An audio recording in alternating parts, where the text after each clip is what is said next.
नमस्कार किसान भाइयों, अगर आप भी इसी तरह हमारे तरह देसी मुर्गी पालन करते हैं और आपके जो मुर्गियां हैं वो अंडे से देने का समय आ गया है, तो आप इस वीडियो को ज़रूर देखिएगा।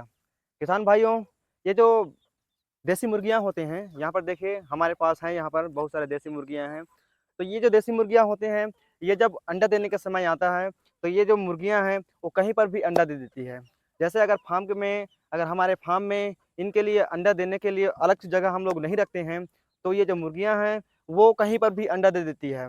आपके फार्म अगर घेराव जिस तरह से हम लोग घेराव किए हैं और घेराव है तो आप खुला छोड़ते हैं उसको, जिस तरह से हम लोग यहाँ पर छोड़े हैं, तो इसी तरह तो ये जो मुर्गियां हैं वो कहीं पर भी आपका जो अंडा देने का समय आ जाएगा मुर्गियों का, तो वो कहीं पर भी अंडा दे देगी। जैसे यहाँ पर देखिए, ये जो हमारे देसी मुर्गियां हैं, देखिए यहाँ पर अंडा दे दिया है,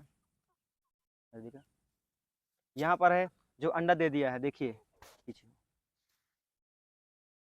तो किसान भाइयों, ये जो हमारे देसी मुर्गियां होते हैं, इनके लिए आपको अंडा देने के लिए अलग से रूम बनाना पड़ेगा। अलग से इनके लिए जैसे छोटा छोटा चुरकी रहता है, या फिर छोटा छोटा आपको गमला टाइप का आपको इनको रखने के लिए, अंडा देने के लिए आपको जगह बनाना पड़ेगा। वरना आपकी भी जो देसी मुर्गियां हैं वो कहीं पर भी अंडा दे देगी। किसान भाइयों, ये जो देसी मुर्गियां हैं वो कहीं पर भी अंडा दे रही है, इससे कोई दिक्कत नहीं है। दिक्कत कब आता है?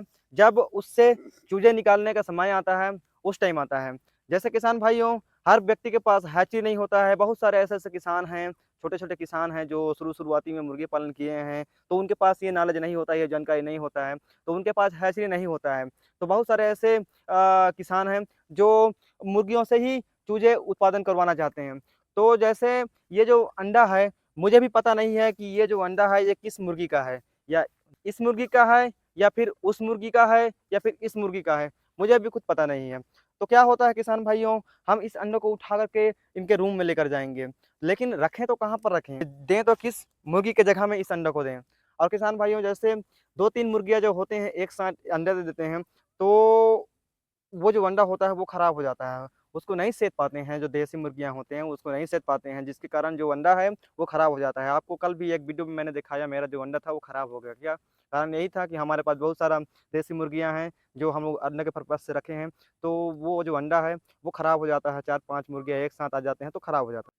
तो किसान भाई, अगर आप भी देसी मुर्गी पालन करते हैं तो आप इस बात के ऊपर थोड़ा-सा ध्यान दीजिएगा कि जब आज अंडा देने का समय आता है, तो आपको उस टाइम विशेष ध्यान देना पड़ेगा कि आपकी जो मुर्गियाँ हैं, वो कहाँ पर अंडा दे रही है और उसकी जगह कहाँ-कहाँ पर ये लोग अंडा दे रहे हैं, उसको आपको देखना पड़ेगा, ताकि जो आपकी जो मुर्गियाँ हैं, वो सही तरीके से अंडा दे और आपके जो अंडा से जो अंडा है उससे अच्छा चूजा उत्पादन हो। वरना क्या है किसान भाइयों कि अंडा एक साथ मिक्स हो जाता है, तो वहाँ से चूजा निकलना बड़ी मुश्किल हो जाता है। मैं कल आपको वीडियो में दिखाया उसी तरह से जो अंडा है वो खराब हो जाता है।